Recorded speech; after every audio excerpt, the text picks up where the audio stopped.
Eline mührü almışsa, tek başına kalmışsa, ümmet aklına dalmışsa, çak evetin ortasına.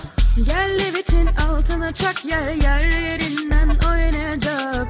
Seni başkanı yapacağız da bütün ümmet şahlanacak. Aldı dünyaya karşısına, eğilmedi Rabbinden başka. Dönmez çıktı yoldan Recep Tayyip Erdoğan. Reisi koyduk başımıza, çık dedi çıktık meydana. Senin haberin yok ama tankı ezdik meydanda. Hadi Ömer'i vurdun da, yiğit mi biter yurdumda. Ant içtik bu yolda, seni başkan yapacağız sonunda. Kur'an'dır başucumda, abdest almışım uçurumda.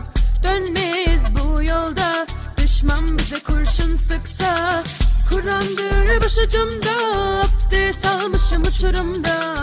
Dönmeyiz ölüm olsa, düşman bize kurşun sıksa.